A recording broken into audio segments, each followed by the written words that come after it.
Hey, what's up, you guys? I pray that you guys will continue to persevere as always. I thank you guys for supporting the ministry and providing all the encouragement that you've been giving. I've been on a teaching series that the Lord has been having me on, and that's life after divorce. There are a lot of people that are going through it. There are a lot of people that have been through it. There are a lot of people that are still trying to overcome it, even though it's been finalized and things of that nature. And I've been giving some tips to help you further your walk, to help you persevere, to help you move forward in the process because I know it can be detrimental. I've been through it myself, and with me going through it, if I can share my pain, if I can share my experiences to help someone else, well, that's what it's all about. It's about us developing, it's about us growing. And so, with that being said, I want to move to the next tip. I think I'm on tip number five. Tip number five.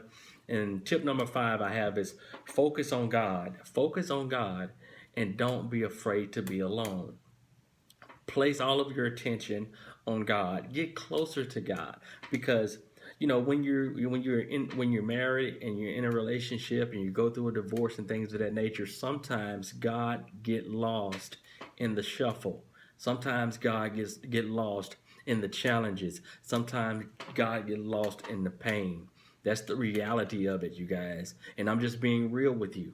But when you get through and when he takes you through and when he's with you when you don't think he is, it's the opportune time for you to get closer to him so he can minister to your mind, so he can minister to your heart, so he can minister to your soul, so he can rejuvenate you and get you ready for the next step in life because there is life after divorce. And so therefore you have to allow God to do that for you.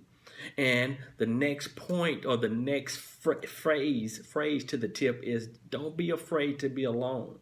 Don't be afraid to be by yourself. Don't be afraid to work on you because that is the opportunity for greatness. God can be with you, God can get with you. And I'm not saying that you have to disassociate yourself from society.